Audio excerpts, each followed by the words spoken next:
Good evening. Today is the 29th day of October 2015, and we continue with our explorations in Savitri, Book 1, Canto 5, with our dear friend Alok, as always, Namaskar. We should read often the mother's words on Savitri. In her own hand, she wrote, Savitri, the supreme revelation of Sri Aurobindo's vision. And she once said to Udar, Savitri is a mantra for the transformation of the world. And to Norman Dowsett, she said, for the opening of the psychic, for the growth of consciousness, and even for the improvement of English, it is good to read one or two past pages of Savitri each day. Lastly, to Sat Prem, she said, I believe that it is his message.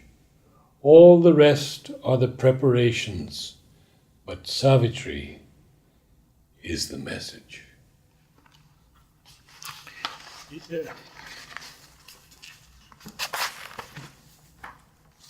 Before we start, I think we are on page 82.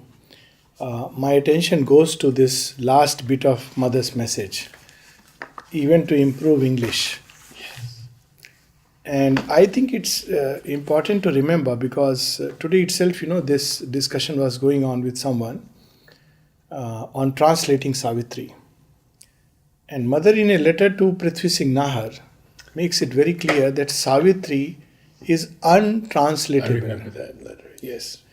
And then she says that, she has also translated portions of it in French. Yes. She says, I also do it, and it's perfectly fine to do it for your own growth and progress, and for your joy, but not for printing and publication. Now, here I find something very interesting, that very often people say that, that's very nice, but then, what do? We can't read Savitri because in English. Yes. So I think it's good to learn a little bit of English and improve the English by reading Savitri. This is something very nice. And it is part of Indian tradition. Just to go a little backward, people have learned Sanskrit to read the Vedas, the Upanishads, and the Gita in original. And I must tell you that with all my love for Sanskrit, it's a very beautiful language, there's no doubt. For me, it comes naturally. And yet, English is not that difficult, if I compare the two. If I have to read the Vedas in original after reading Sanskrit, for many, it would be easier because it's a much simpler language, English. Sanskrit is a very, very evolved and a very complex language with a lot of logical thing into it. English is comparatively simpler. The structure is simpler. It's so easier. And another thing is that, like Guru Granth Sahib, this is one example of Sanskrit. Guru Granth Sahib is a Sikh scripture, and it's in, of course, what today we call it ignorantly as Punjabi language. But originally it was called as Gurumukhi. Even now it is called as Gurumukhi. So Gurumukhi is literally the language of the Gurus. So, you learn Gurumukhi to know the thing in original. And I feel it is one of the signs of our dedication, of our love for Sri Aurobindo, is that if for nothing else, we learn English just to read him in English. People learn French to read the Mother in French. And I think it's beautiful. So this, it just caught my attention. And I love that line where, I don't know, you may know the reference, but they said Sri Aurobindo didn't write in English. Yes. He wrote English. This is with reference to V.K. Gokak. So this was told to me by someone who was present in the meeting, and someone told Gokak that he's not sure whether, Sri Aurobindo, it's the right English. It's something like that. That's really not really relevant. But Gokak's answer was very relevant. He said, it's not English that Sri Aurobindo writes, But what Sri Aurobindo writes is English. So I suppose, like many things, they have also transformed the language. And look, how he has enriched. Look here. I mean, of course, great poetry has been written in English, without a doubt. Wordsworth and my personal favorite, Shelley, of course, of all times, and many others, William Blake, Walt Whitman. They are really amazing poets. Yes. But look at this line. It immediately takes you to what sublime riches of experience. His spirit breathed a superhuman air. Now, this is a mystic experience. It's an experience when you grow into the cosmic consciousness and the transcendent. And then the imprisoned deity rent its magic fence, as with a sound of thunder and of seas, vast barriers crashed around the huge escape. So this is what we were, discussing. The imprisoned deity is the soul. At another place, I think it is it Amal Kiran's poem? No, it's someone else who described the soul as a bird whose wings are frozen with ice, and she wants to fly but is unable to fly, and must wait for the sun to thaw the ice which has, is preventing the wings to really grow white. So there are so many images of the bird, the soul, being imprisoned in a magic fence. It's a magic fence. It's surrounded by doubt, despair, denials, pain, pleasure, which keep us moving in a fixed groove of thought, activity, if nothing else, suggestions that we will think about it later. This is nothing but nature's suggestion. Even when there is a spiritual impulse, there is always a later, a later, a later. And somebody would apply to Sri Aurobindo that I want to join the ashram because now all my worldly activities and duties are over. And Sri Aurobindo gave a very interesting reply. Now is the time to apply to the graveyard. So, this is how nature keeps us tied. Yes. It doesn't allow us. Always there is something. Always there is a problem. Always there is an issue. Always there is a difficulty. And it will keep creating. Sometimes it is this, sometimes it's that. We swing between an attraction for pleasure or between a pain which we must tackle. And of course, sometimes the divine plays the game of that Francis Thomas, the Hound of Heaven. Ah, yes. And make sure that we are chased into his arms. There was a person who was telling me about how she would see ghosts all over, and ghost would chase, and ghost would do this, and ghost, and frightened girl. And she said, but when I come to Pondicherry, everything is fine. So I said, it's a lovely ghost. He's doing a good job. Getting you to come. Getting you to come. Perhaps the divine call wouldn't do something and he had to send a ghost to make sure that, you're here. So it's amazing, that nature keeps us tied in a magic fence. Really, if we look at this world, what is it that holds us? Every day we realize, and we will see it here, it's a sorcery. It's like we are glued. There are people who are glued before a TV when they have nothing else to do. It's nothing, it's not real, and it holds us. And he doesn't say a prison, and he doesn't say great walls. Yeah. He just says a fence. Fence But it's and magic fence. You don't know, you don't see the walls. You say, I am free. Look at this other. What a magic fence. It gives us the illusion of freedom, if nothing else. And regards the one act which will set us free, the act of surrender, as something which will bind us. Look at the paradox. Yes. I am a free thinker. I am a free man. So I don't surrender. Now that is nature's way to catch it and say, well, you are my prey. But the one act which will liberate, the act of surrender, is regarded as bondage. So, it's a magic fence where in many ways. But what happens, and it's a pure mystic experience. We were talking about Mirabai, and she speaks about Badal dekh dare. Main suni Hari Avan ki awaaj. Before the Lord comes, before him, you have the thunder of the hooves which trample over everything. Life turns topsy-turvy. And it's an inner experience.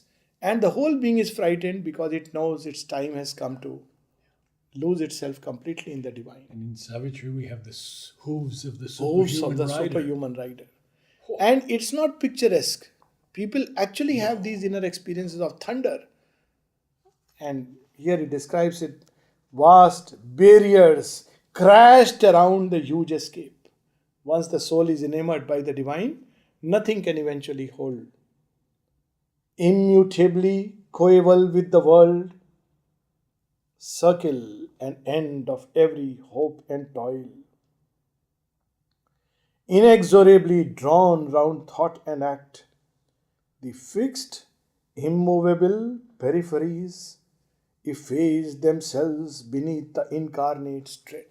Who is Ashwapati? This is very powerful. Time to time, he moves, and as he moves, vast barriers crash around the immovable peripheries. So symbolic the story of Krishna. The mother said that the seers who wrote the Bhagavad were endowed with a subtle vision, and what they have written, because she responds to that with regard to a aphorism of Sri Aurobindo, where he talks about people who write history and they regard these stories as myths and legends. And Sri Aurobindo says, then thanks for the myths and legends because they save the soul alive. And then she says they had the sheer vision, and because of that, they could write the symbolic story of the soul. So Bhagavad is the story of the soul. And look, where is it captured? In a prison. Prison which is guarded by heavy sentinels. The king itself has passed orders. This child, every child must die who is born to the womb. And there is a whole kingdom, and yet vast barriers crash. And the child escapes around Yamuna, which is in spate. So it's a symbol of the soul which escapes despite everything. And fixed, immovable Yes. peripheries efface themselves. Yes. And how we are drawn in this circle, round thought and act. This is the circle. Circle and end of every hope and toil. The dire velamen and the bottomless crypt. So there is a line above and there is a line below. Pain with its whiplash, joy with its silver bribe guards the wheels circling immobility. And then he says the dual tables and the karmic norm restrain in us the titan and the god. So human consciousness is to move within a certain frame, just like animal consciousness. So nature has fixed lanes, like it's an interesting image of air passage. When aircrafts fly, of course people don't know, they think it's flying in the vast. But actually, it's not as simple as that. There are corridors. So every flight has a corridor. So before it flies, it is given a corridor, and this corridor is according to the coordinates. So every flight must strictly follow that route. So the moment it takes off, the ATC will give it this route, this much feet, this angle, this way you have to go. And the aircraft keeps on getting in touch with subsequent ATCs and getting this corridor. So though it looks it's nothing, it can go into the blue sky, but it cannot. Actually, there is a corridor in which it must fly, otherwise there will be a crash. And things have happened like that. Yes. Now, this is what I find very interesting, that human consciousness moves within a range, it's a corridor. It is prevented from going beyond the human range of virtue and vice into the utter freedom and unity of God. But it also is prevented from getting a glimpse of the bottomless pit, lest it be sucked into that. So there is a reason why nature has created it.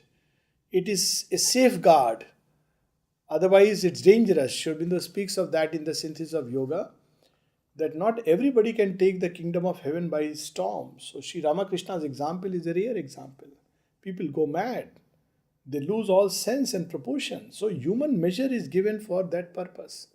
But slowly we can enlarge, and subsequently a time will come when the far becomes near and the small becomes vast. But it's a slow process. There's a song from the Bible, I believe, about Ezekiel. Right. Ezekiel saw the wheel, and there was a large wheel and a small wheel that was returning in the big wheel. Wow. Yeah. It reminds me of the whole passage from the Ishopanishad. Jagatyam Jagat. It's almost like visualizing the entire movement of nature, all encompassing. The vast and the narrow, and they are all together. It's something amazing. So, this is how human consciousness moves. Nature makes us move. But Ashwapati is not another ordinary mortal. He is an incarnate voice, or incarnate voice arisen in an inconscient world. So when he aspires, then all these barriers crash. And then what happens? You see, it's an amazing, even an adventure tale. If you look at it like an epic, imagine that experience when the dire velamen and the bottomless pit, they give way. What is that experience of all these energies and forces rushing into? The Titan and the god battled for his soul as for a costly prize. What kind of experience it must be? That he describes. The dire velamen and the bottomless crypt, between which life and thought forever move. This is our corridor. There it is. That's why human beings can never know the remedy for evil, because they don't know the source of evil. It's from the bottomless crypt. And that's why they cannot cure it, because they don't know the cure has to come from above. Yes. The dire velamen. And Freud searching the endless pit. Yes, that will come several places in Savitri. Yes. Forbidden still to cross the dim, dread bounds, the guardian darknesses, mute and formidable, empowered to circumscribe the wingless spirit in the boundaries of mind and ignorance. So they are empowered. They are told, no, you have to keep it bound towards nature, like the ostrich, ostrich is an interesting symbol. Yes. The bird, which is so huge, which can not only, there are two things about ostrich. One is that it's a symbol of ignorance, because instinctively it digs into the sand, Puts his head in the sand. head in the sand when there is a danger. So it's one symbol. But look at the physical symbol also. Nature creates in such a way. It's the bird which is so large, He can't fly. it can't fly, but it can run very fast on ground. As if it's running fast on the ground, it itself a disqualification. Nature has endowed. So there are people with very brilliant practical mind, very rational, who can argue anything to the end. And they think it's a great quality. But for the sparrow that knows what it means to fly, it's a disqualification. So it's a symbol of ignorance in a double way. Yes. So it keeps it tied. It won't let it fly, because that's how it's trained in the boundaries of mind and ignorance, protecting no more a dual eternity. The eternal light above and the seeming eternal darkness. Yes. The conception of eternal hell. Though of course Sri Aurobindo says that there is nothing like an eternal hell in that sense, but the experience is like that, because there is the eternal hiding there in the inconscient. Yes. It stretches as if infinite. So that's why the experience of, And then this line that they vanish. yes, vanished, resigning their enormous role. What was their role? To keep the human consciousness within a certain narrow frame. Yeah. It vanishes. So we have this interesting symbol in Tao. The two fishes, within the dark fish, there is the seed of light. Within the bright fish, we see that it has its eyes black. It sees the darkness, knows the darkness. And when the two come together, then there is perfection. And the mother has said, Thou is the symbol of Parbrahman, what in India is called as Parbrahman. It's a state of consciousness in which the dark and the bright poles unite. and get transmuted. I think last time We'll we see spoke that in about Savitri also, They yes. get transmuted. Many They no more times. remain that. But human consciousness must move within a duality of virtue and vice, good and bad. So that vanished. Once figure of creation's vain ellipse, the expanding zero lost its giant curve.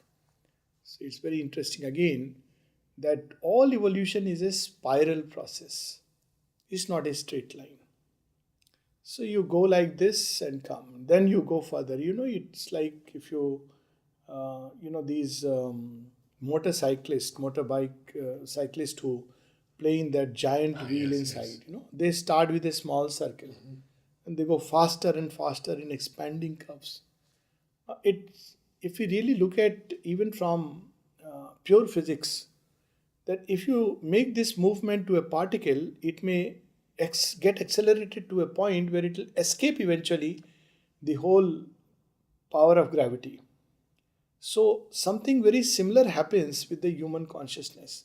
It slowly expands and expands in both directions. So, this journey is very interesting. It's not just a journey of from darkness to light, it's a constant re engaging with the darkness, with the light we have found. And after that is thinned out, once again to a greater light.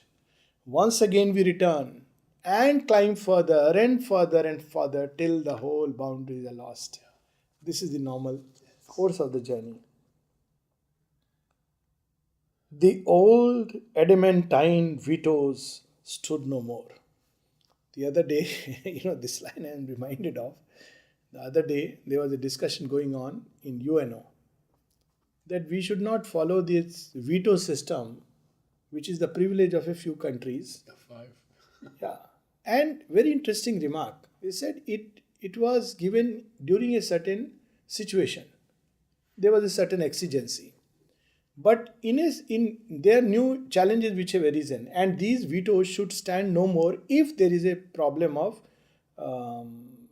genocide or severe crime against humanity, in which case the veto cannot apply. It's very interesting. There is a change going on all over. Mother fought with the laws of nature. The same thing is being reflected at the level of the nationalities, international levels. That no, this idea of veto, yes, it's a power, but it cannot be an adamantine power. It must give way at some point of time if there is a greater truth and a larger light. Were held by one country against another country. Yes. And this we have seen Endlessly. So here we have, of course, in a different context, but see how the two correlate with each other, that these power of veto of nature, old adamantine vetoes, I won't allow you to escape. You may be a saint, you have to meet the same fate. This holds no more. Only we have to have faith in it and walk. To mother, people would say, several times she would speak in the agenda, they keep telling me I am an old woman, I am an old woman, I am an old woman. I am younger than all of them.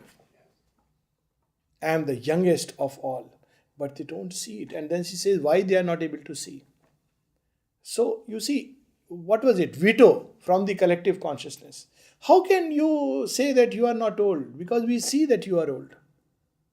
And she describes that now I understand it's their angle of vision from which matter appeared something hard and rigid.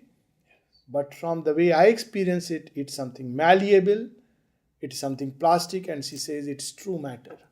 She says, but they don't have this vision. But they're the old adamantine vetoes. This word adamantine, and many words that we've seen in the last weeks, is something we should look up as often as possible. Because, well, I have a dream, an aspiration, that one day, when Savitri is online for all of us, we highlight a word, we get the definition, at the same time the pronunciation. Yes. Yes. That would be wonderful. By a proper English speaking, absolutely. not an American. Absolutely. Not by an Indian either. Touché. My English is, I keep telling people, So that's true, and it's very interesting. Look, overpowered were earth and nature's obsolete rule. They were with a certain purpose. And we have to have faith. The big difficulty is that even when some part of us has faith, the cells, they cannot have faith. That's what Mother says. The physical consciousness. It cannot believe that the grace can take care. It can resolve its problems. It knows better. This is an obsolete rule. Sickness is an obsolete rule. There should be no sickness anymore in the world. Disease should vanish from the face of earth. And how she worked cell by cell to bring the light. Bring the light. So these are habits of nature which must go away. The python coils of the restricting law could not restrain the swift arisen God. Again, in the Vedas, there is a story that after Indra of course in the Puranic legends is a different god. He is full of jealousies and insecure fellow who is more a godhead of the higher mind than anything else. But in the Vedas, Indra is, almost like the overmind godhead. His status is very high. And this Indra has to fight a last battle, the battle against the demon Vritrasur. Now, Vritrasur is a giant python. And what it does, it surrounds the city as the legend goes and fills it with water, and the water is prevented from flowing freely. And it surrounds and says, I am going to sit over it. And then Indra must slay this serpent demon, and it must slay it with the power of, it's very interesting, the whole story is very interesting, that the weapon that Indra uses to slay this creature is the product of a great seer's bones, in which he had accumulated all the celestial powers in his body and bones, and he lets light lick up all his body, and only the bones are left with which he makes a weapon. Now you see, it's very interesting that the body itself, look at bones.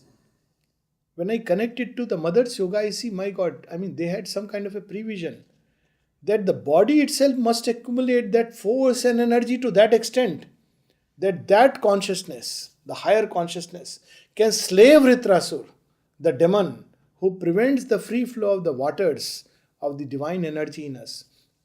And the interesting part, why this is not just a freak revelation, it's there in the agenda. The other day I was reading, of course, this story symbol used to come to me like this, and I was so happy that Mother refers to this story when she speaks about the last battle in the agenda.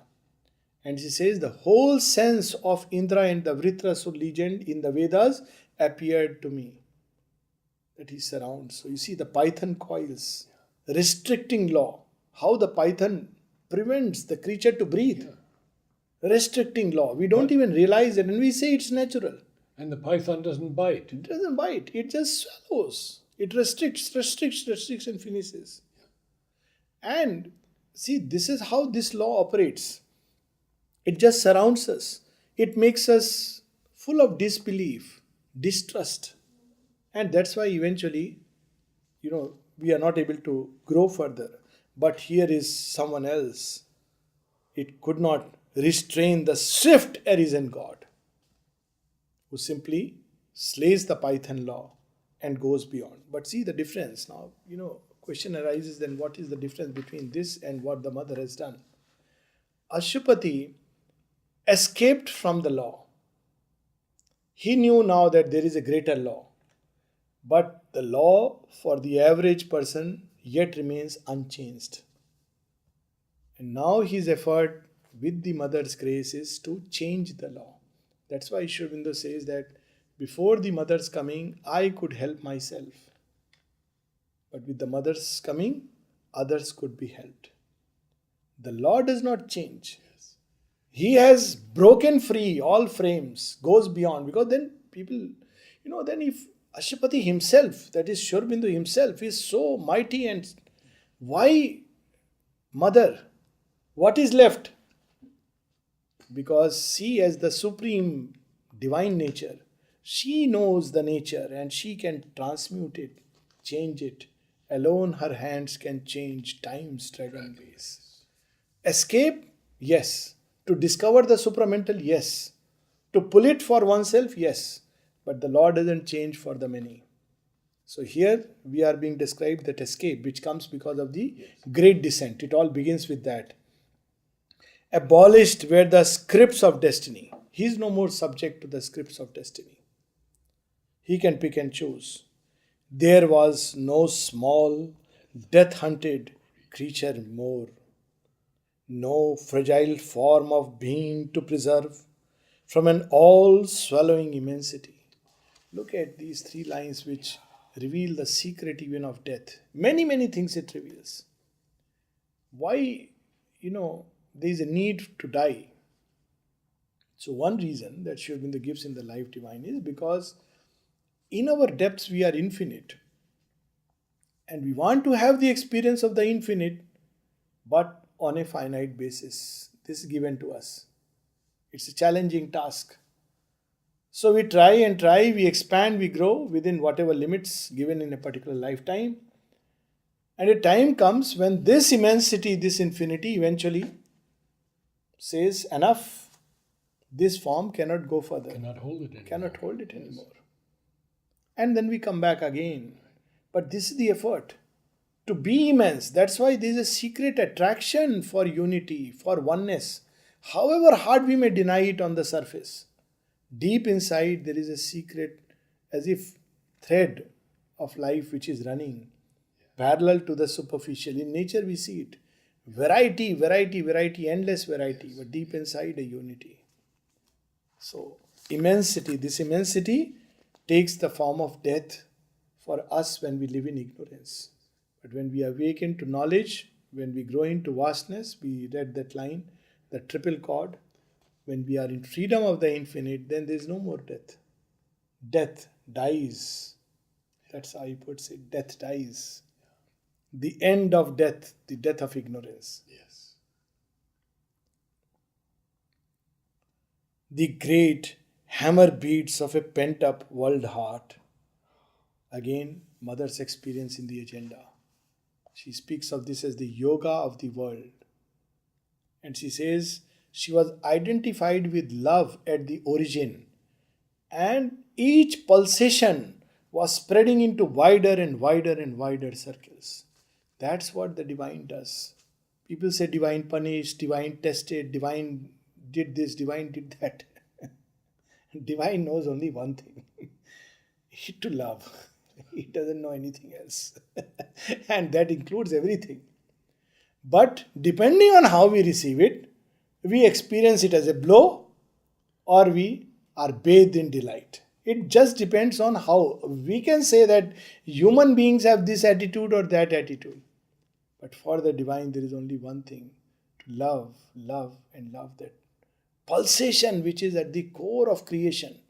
Constantly that pulsation. That's why the closer we go to the divine, the more we feel that love, that intense love, that powerful love.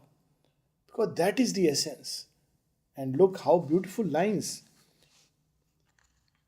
The great hammer beats of a pent-up world heart burst open the narrow dams that keep us safe against the forces of the universe.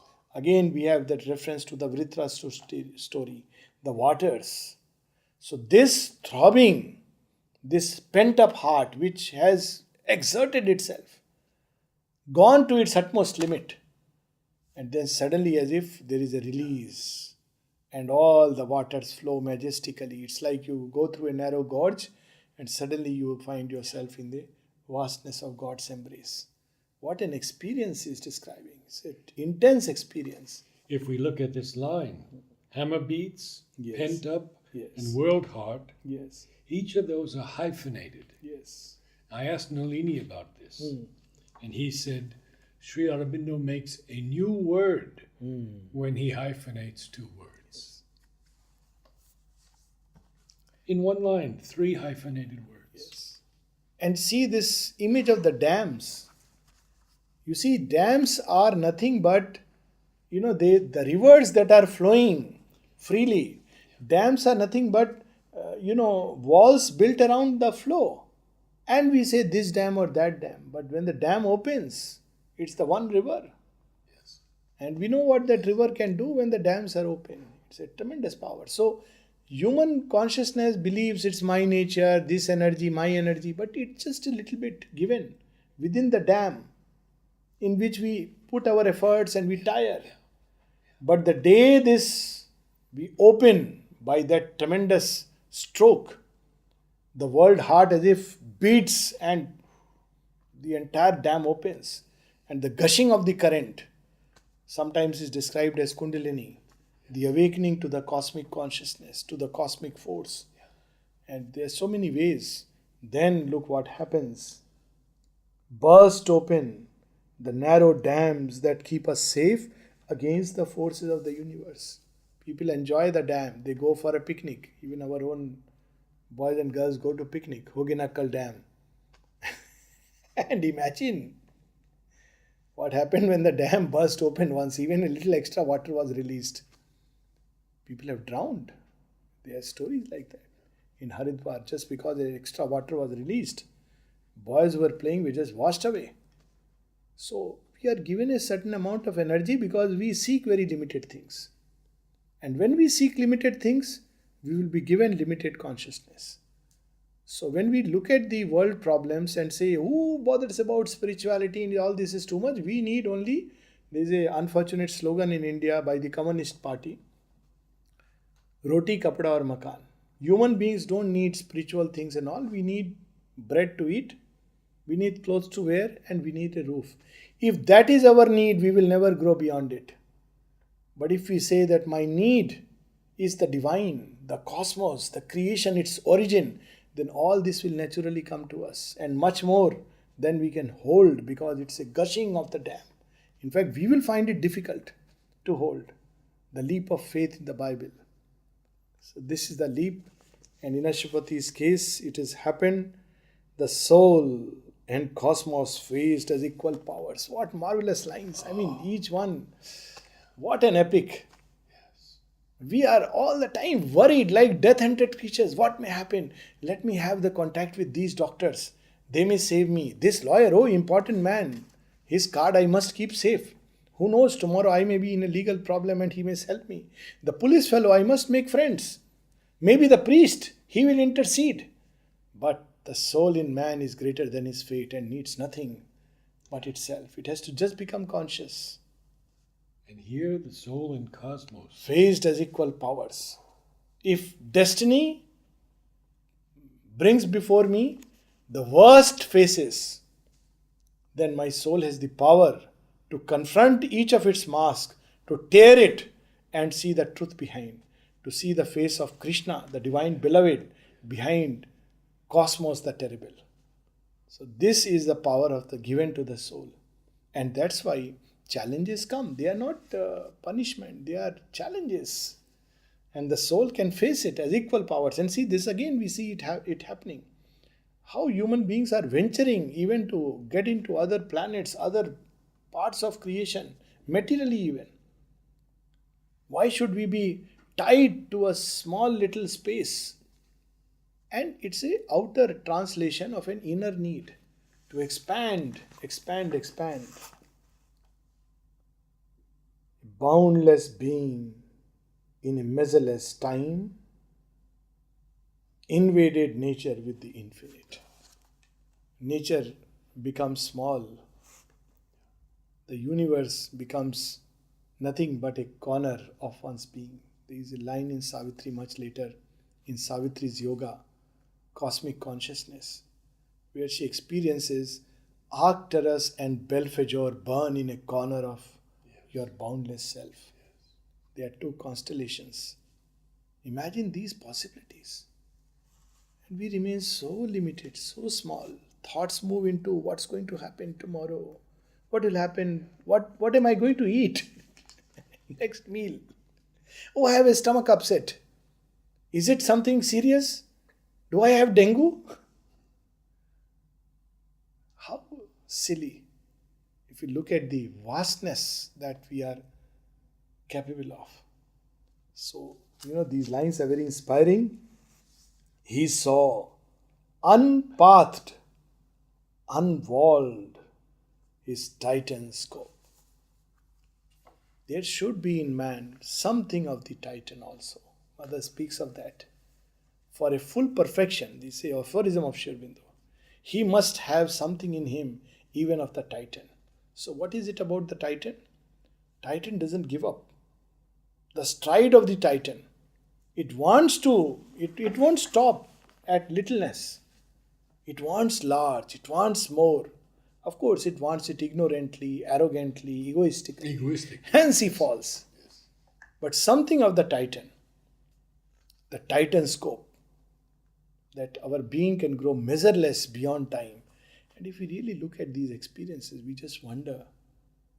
And then we come back to earth, death-hunted creature, bent with a stick in hand. This is not me.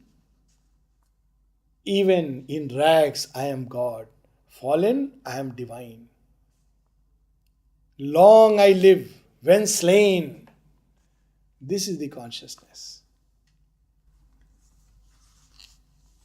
I think. Stop there. Yes, because Good. it's Yes. a different movement. Good. And we'll continue